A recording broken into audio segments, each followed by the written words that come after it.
So, what does it mean to live a life of integrity and compassion? We can find these answers in the Yamas. The Yamas can guide us towards a deeper connection with ourselves and with the rest of the universe. So today we're going to be exploring the Yamas, which are the ethical principles that form the foundation of yoga and spiritual practice. And then we'll talk about how these guidelines, both in the esoteric and the exoteric, guide us towards a life of harmony and enlightenment. So I will say that these principles are not specific to the yogic philosophy, and you can find them pretty much in any culture. Every culture is going to have a certain ethical guidelines that they follow, and I think this is a good reminder to make us aware of, to bring awareness back to some of these principles, just so that we can be reminded that of how our words and our actions impact ourselves and those around us. So the first one that we're going to talk about is Ahimsa, or nonviolence. So Ahimsa is derived from the Sanskrit root word hems, meaning to harm, with the prefix a or a, and that indicates negation. And negation is basically the contradiction or the denial of something, thus translating the word into non-harming or non-violence, Ahimsa. And it's the first one of the Yamas, and it sets the foundation for a life of ethical and compassionate living. So at its core, Ahimsa is about more than just physical violence, like abstaining from physical violence. It includes the recognition of the interconnectedness of all life. So Ahimsa is basically about seeing through the illusion of the ego. It encourages us to see beyond the illusion that we're all separate or separation, and to recognize the divine connectedness of everything. And so this comes from the concept of Tat Tvam Asi, which means thou art that, or I am that. And this emphasizes that harming another is in essence harming yourself. So when we adhere to Ahimsa, we align ourselves with love and compassion, and that helps us unify with the world around us. So the practical application of Ahimsa, it invites us to cultivate kindness and compassion in our daily interactions. And it invites us to choose words and actions that uplift rather than harm. And that creates an environment of peace and respect. So this principle, it extends beyond just, human interaction. It extends to our entire environment. You know what I'm saying? Like, we're basically the stewards of this environment. So we should also practice Ahimsa with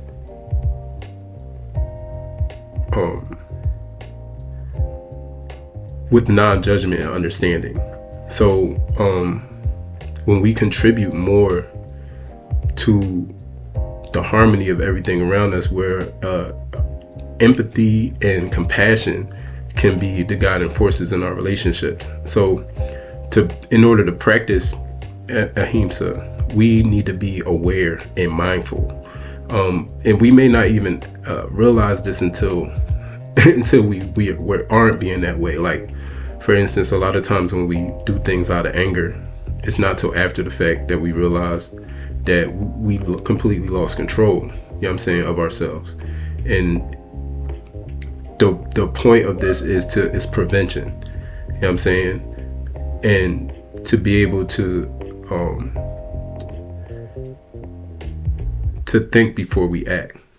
So it involves pausing before reacting. Considering the impact of our words and our actions on others and ourselves.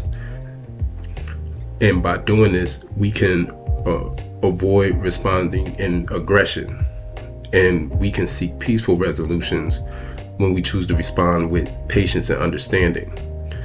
And like I said before, this extends to everything in our environment, including animals, including nature, because we are its stewards. And this is a reminder that we're supposed to take care of our environment, not destroy it. I'm saying we are the most conscious beings on this planet. There's no reason for us to be destroying it. So the next thing is we're going to talk about are the challenges and the growth. So practicing Ahimsa is a journey that requires dedication and reflection. It challenges us to confront our own biases and our prejudices. It invites us to grow beyond them. And at times it may feel difficult to maintain nonviolence in a world that seems driven by conflict. However, each effort, because it's not about doing everything in one shot. It's about the little efforts that add up. Each effort to embody Ahimsa, it strengthens our resolve, and it deepens our understanding of the transformative power of it. So as we continue to practice, we find that Ahimsa not only benefits others, but it also brings a profound sense of peace and fulfillment to ourselves. By integrating Ahimsa into our existence, we take meaningful steps towards creating a more compassionate and a more harmonious world. And it's a principle that when you fully embrace it, it has the power to transform not just an individual life, but the collective consciousness of the entire planet. So the second thing is Satya, or truthfulness. This is the second of the five yamas. Satya derives from the Sanskrit root word meaning sat, or sat, and that means being or reality, and it signifies truth and existence. As the second of the yamas, Satya invites us to live in alignment with the truth, both in our internal world and in our interactions with others. At its core, Satya is aligned with the ultimate truth of existence. It calls us to transcend the illusions and the falsehoods that often cloud our perception, guiding us towards self-realization and the recognition of our true nature. Satya encourages us to seek the truth within ourselves and to understand who we are beyond the roles and the identities that we assume. Most of our roles and identities we've assumed been programmed to us. Like most of the time we're not even making decisions based on what we want to do. We're making decisions based on what we were programmed to do. So this journey towards truth is a path of self-discovery, where we peel away the layers of illusion to reveal the existence of our being. So in a practical world, Satya manifests as honesty and integrity in our words and our actions. It involves communicating with clarity and sincerity and ensuring that our expressions are truthful and authentic. Satya is not just about avoiding lying, but it's also about living in a way that's consistent with our values and our beliefs. By embodying truthfulness, we build trust and credibility in our relationships, creating a foundation of respect and understanding. So the way that you apply this in your daily life, practicing Satya, it requires mindfulness and it requires courage, because it involves being honest with ourselves, about our thoughts, about our feelings, and about our motivations. In our interactions with others, it means speaking our truth with compassion and respect. We want to ensure that our words do not harm others, but we still want to make sure that we get our truth across. So if somebody does get hurt by your words, then that's not on you. So Satya encourages us to listen deeply and to seek understanding and clarity in our communication. By practicing truthfulness, we create an environment where authenticity and openness can thrive. So next we're going to talk about some of the challenges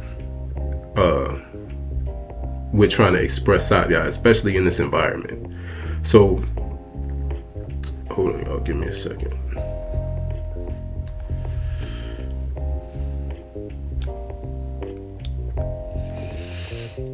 So in this environment, being truthful can be challenging, because when you face with situations where the truth may be uncomfortable or inconvenient, it requires you to confront your fear and your insecurities, to stand firm in your convictions, even when it's difficult. So each step we take towards living a truthful life, it strengthens your character and it deepens your understanding of yourself and the world around you. So as we practice Satya, we find that truthfulness not only fosters trust and integrity, but it also brings a profound sense of liberation and peace, which is what we're trying to go to, moksha, the end of death and rebirth. So by integrating Satya into our lives, we embark on a journey of authenticity and self-discovery. It's a principle that, when you embody it fully, has the power to transform our relationships and our understanding of reality. So in a world where the truth is obscured, living in alignment with Satya becomes a beacon of light, and it guides us towards a life of clarity, integrity, and fulfillment. So that was the second yama. Now we're on the third yama. The third yama is Asteya, or non-stealing. And non-stealing is not just about physical possessions. You know what I'm saying? Although that one should be obvious to you. Like stealing, you shouldn't steal. You know what I'm saying? That should be obvious. You shouldn't need a law or a rule to tell you to do that. But we don't understand sometimes that stealing goes beyond just physical property. So Asteya is formed from the prefix a, or non, back to where we was talking about before, and steya, which means to take, translating to non-stealing as the third yama. Asteya guides us towards a life of integrity, respect, and contentment, encourages us to honor the boundaries of others and ourselves.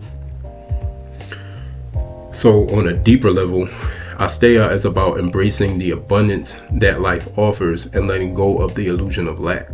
Like, if you're in abundance, you don't need to take anything from anybody, because you already have everything. You know what I'm saying? Like, there's enough to go around. There's no need to take what belongs to someone else. It invites us to cultivate a sense of inner wealth and fulfillment. And it helps us recognize that true prosperity is not measured by material possessions, but by the richness of your spirit and experience. Asteya encourages us to trust in the universe's provision. It helps us understand that everything that we need is available to us when we are open to receiving. This principle aligns us to with the flow of life, where generosity and gratitude are replaced by fear and scarcity. So in the practical way, what this means is Asteya involves respecting the property, the time, and the energy of others. It means refraining from taking anything that is not freely given, where it's tangible goods, whether it's ideas, whether it's someone's attention. Asteya also encourages us to practice contentment. It means that we should appreciate what we have more than constantly seeking more. It's like you want something, but you don't even appreciate the stuff that you already have. Like, it would be like putting more water into a container that has a hole in it. So by embodying non-stealing, we cultivate a mindset of sufficiency and gratitude, and we foster harmonious relationships and a sense of community.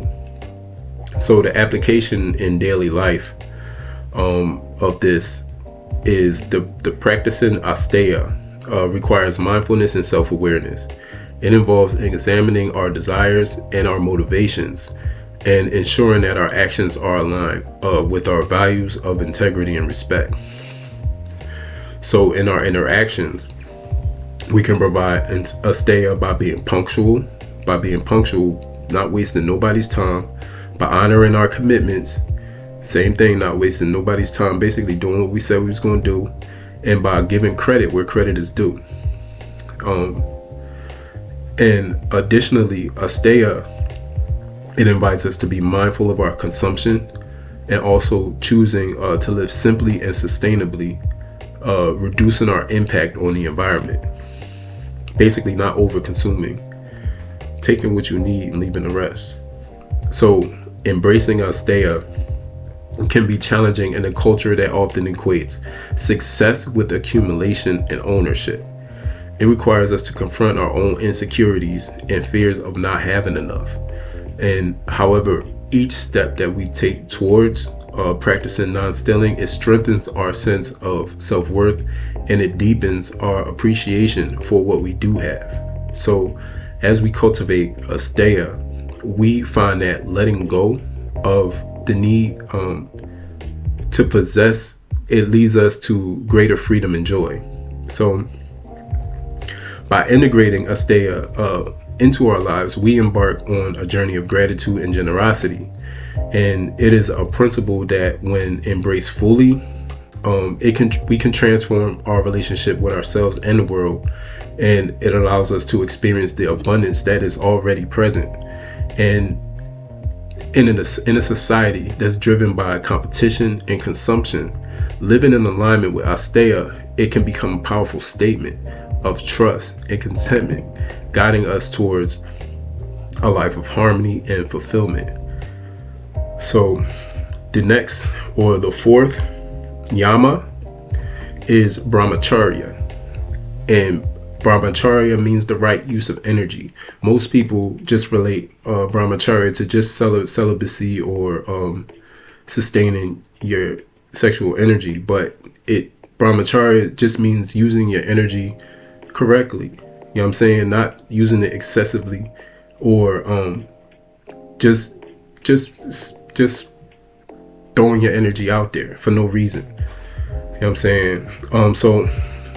And it means moderation. It doesn't mean not at all. You know what I'm saying? So the term Brahmacharya is derived from two Sanskrit words. The first one is Brahman and the second one is Charya. So Brahman refers to the ultimate reality of universal consciousness. And while Charya means the conduct or the way of living. Thus, Brahmacharya can be understood as conduct that leads one towards Brahman, or living in accordance with divine truth. This etymology, it highlights the spiritual dimension of Brahmacharya, and it emphasizes it as a path of aligning one's life with higher principles and divine consciousness. So on a deeper level, Brahmacharya is about aligning our energies with a higher purpose. It invites us to transcend the distractions and desires that deplete our vitality, and it guides us towards a state of inner focus and clarity. So Brahmacharya, it encourages us to cultivate a sense of sacredness in our actions, recognizing that our energy is a precious resource that can be directed towards spiritual awakening and self-realization. So this principle aligns us with the divine flow, where our actions becomes expressions of love and devotion. So in practical terms, Brahmacharya involves moderation and mindfulness in all aspects of life.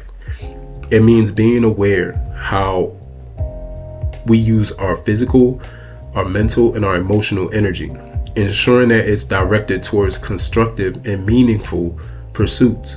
Brahmacharya encourages us to practice self-discipline and self-control, avoiding overindulgence in any form, whether it be food, entertainment, or relationships.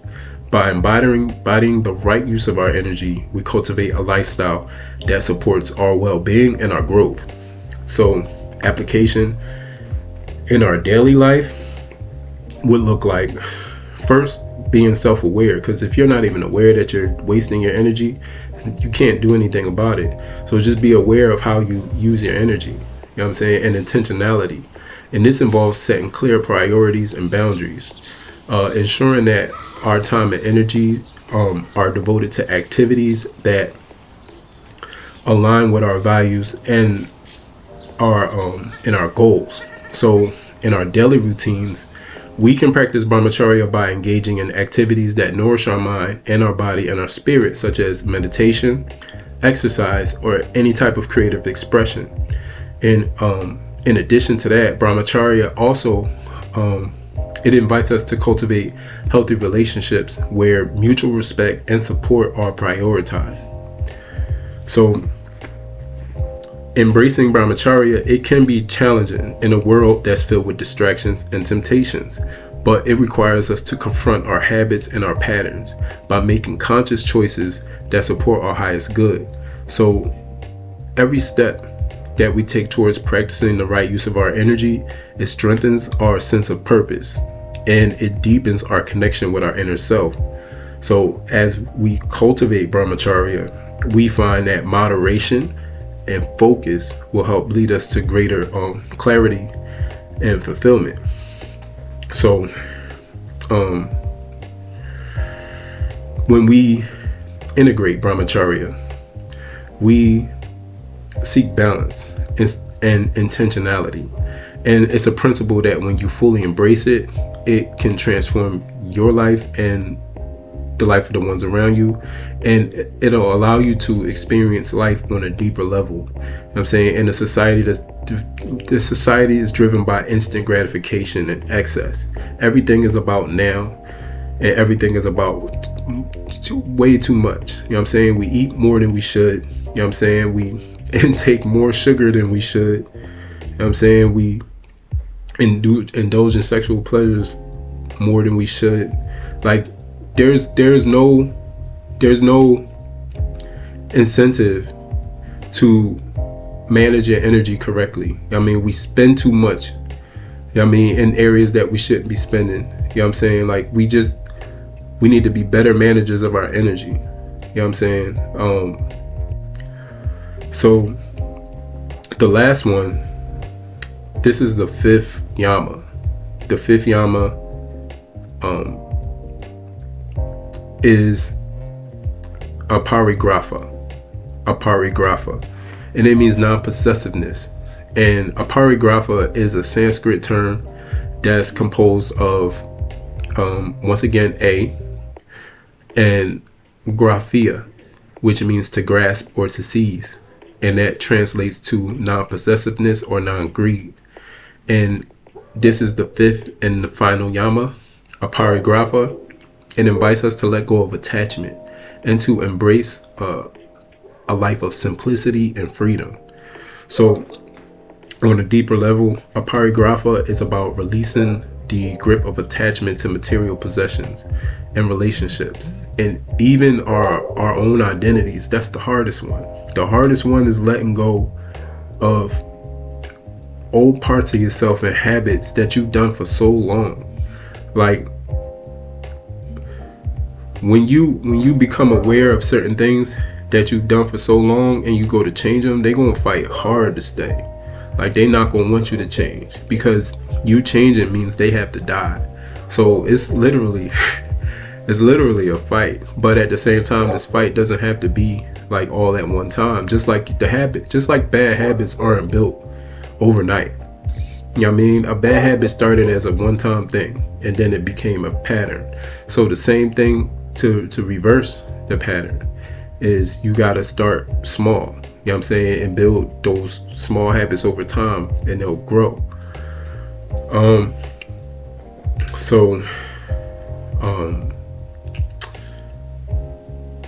Right. So aparigraha, it encourages us to recognize the transient nature of life, and to cultivate an inner sense of freedom where we're not dependent on external circumstances. Aparigraha, it guides us towards a state of non-detachment, where we can experience the fullness of life without being bound to the need to own or to control something. So This principle, it aligns us with the flow of the universe, where we learn to trust in the abundance that is that's available to us. So in practical terms, aparigraha involves living with a sense of sufficiency and gratitude. It means refraining from accumulating more than we need and being mindful of our consumption habits. Aparigraha encourages us to appreciate what we have and to share our resources generously with others.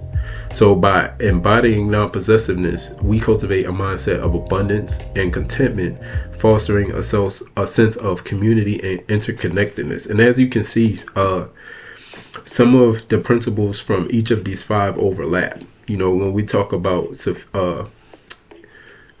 refraining from accumulating more than we need, this ties into Brahmacharya, or the moderation. It's just the Brahmacharya has more to do with actually no, they overlap. You know what I'm saying? So some of these principles overlap. So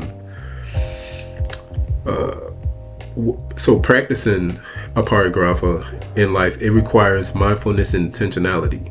So it involves examining our attachments and our desires, and to ensure that our actions are aligned with our values and simplicity and generosity.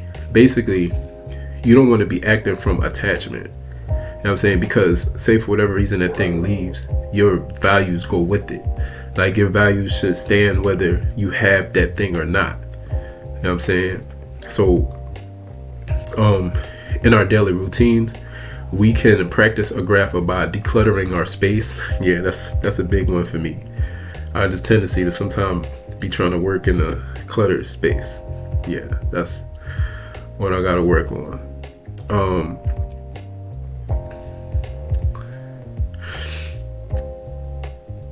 Excuse me, I'm a little stuffy. So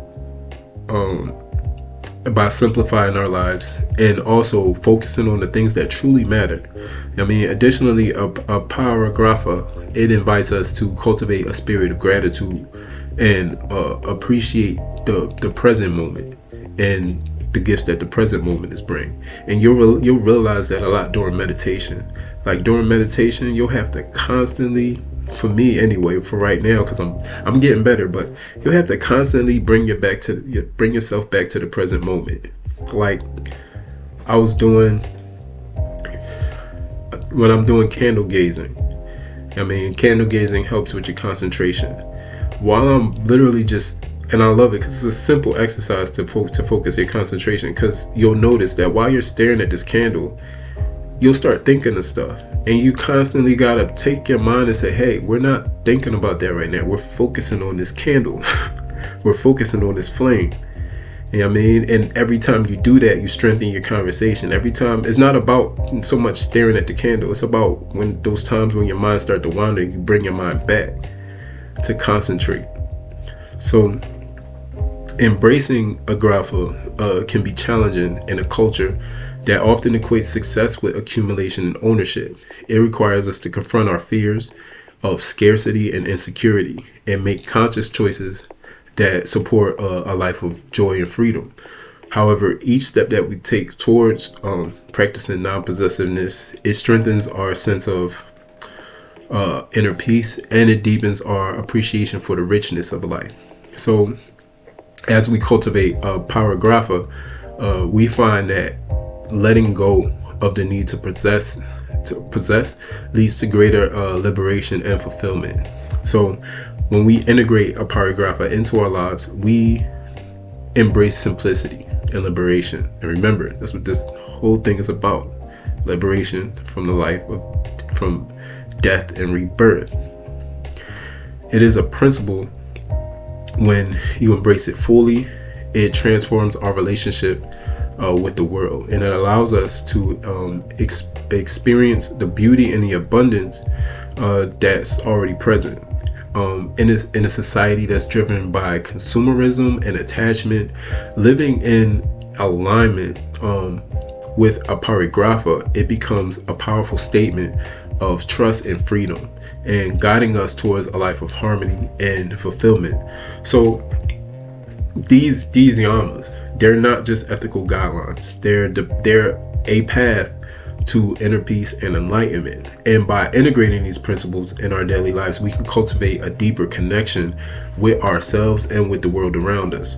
So the journey to integrating these yamas into our lives, like I said, it's not an overnight transformation.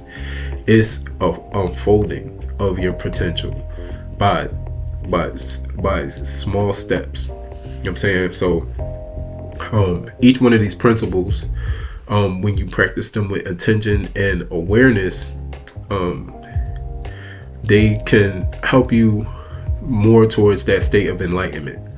So as you just kind of brushing back over, as you navigate that path of Ahimsa, let compassion be the guiding light over there. So in those moments where any conflict or challenges come up, pause.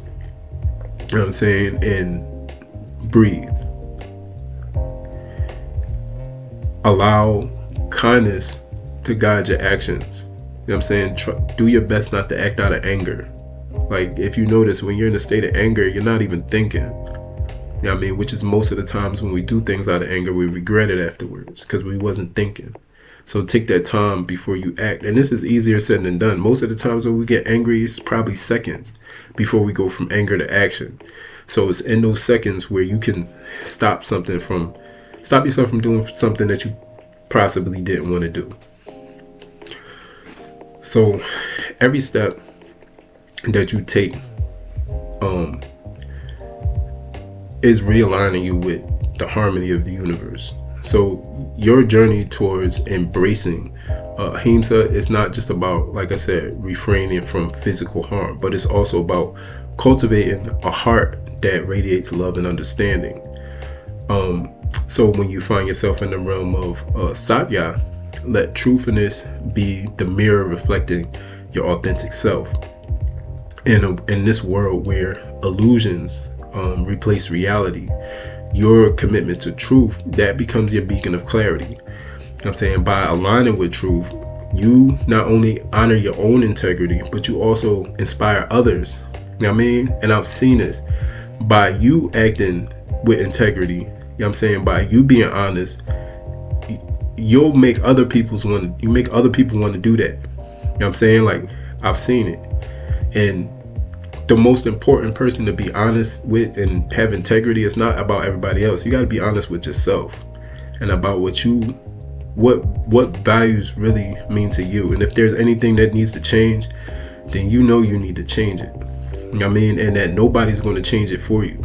Like, there's nobody coming to save you. Like, you got to save yourself. So when you find yourself right, recap of the next one, Asteya. Asteya means consider the abundance that life has to offer. I mean, the universe is infinite. It's infinite, and wisdom is infinite. And what you need, like, if there's any problem you have, like, you can solve it. It's not a problem that you can't solve. Like, you really just gotta release that fear of scarcity and embrace gratitude, and that'll help you open yourself up to the prosperity. And that's easier said than done sometimes, because sometimes we have immediate things that need to be handled, and your mind can go into that mode where it's like, man, like it may seem like it's no other way out. You know what I'm saying? So you got to release that fear of scarcity. You know what I'm saying? Embrace gratitude for the things that you already have. You know what I'm saying? So remember that the truth doesn't align and the truth is not in the accumulation of things. You know what I'm saying? It's in the richness of the experiences that those things have, and the relationships that you cultivate. So in Brahmacharya, you want to find balance and moderation in every aspect of your life. So whether that's in your pursuits, whether that's in your relationships or your daily habits, you want to find that balance and let moderation be the guide for the state of equilibrium. You know what I'm saying? You want to channel your energies towards spiritual growth, and you'll discover that divine essence inside of you. You know what I'm saying? And that's going to help guide your path with wisdom and grace. So lastly, just to retouch on a parigraha, let go of any attachments and the illusion to those possessions that you have. You know what I'm saying? Like, you don't really own anything when you really think about it, because if you did, when you died, it would come with you, which means the only thing you really own is your spirit and your soul. Those are the only two things that come with you through death. You know what I'm saying? So having possessions and nice things is not bad, but don't become attached to them. Like, you make those things, they don't make you. Like, that's how you need to live. And that's another, like, all these things for myself are big lessons, you know what I'm saying? And I'm educating myself and sharing this with y'all. So whether it's your pursuit of a relationship or any daily habits, let moderation be the guide for your state of equilibrium. So channel your strengths towards spiritual growth, and like I said, you'll discover that path of wisdom and grace, which I already said. So yeah, right. So yeah, man, it's all about the small victories. You know what I mean? The small victories is what add up to the big wins. So the yamas are not just like these rules for a way of life, but if you lead by this, like, you can really transform yourself. You know what I'm saying? So embrace these with an open heart, and you'll find yourself on that path to enlightenment. And remember that every effort, like, this is not about perfection. You know what I mean? It's not about getting it right every time, but it's about those little wins. Like, they add up. You know what I'm saying? Every effort that you make in that step towards the divine is a step towards understanding the true nature of your being. The closer you move to the all, the closer the all move to you. What you looking for is looking for you. You know what I'm saying? So don't lose your curiosity, because every moment is an opportunity to grow and learn. So just keep moving forward with courage, keep moving forward with grace, and know that the universe is supporting you. I mean, towards that liberation that you're seeking.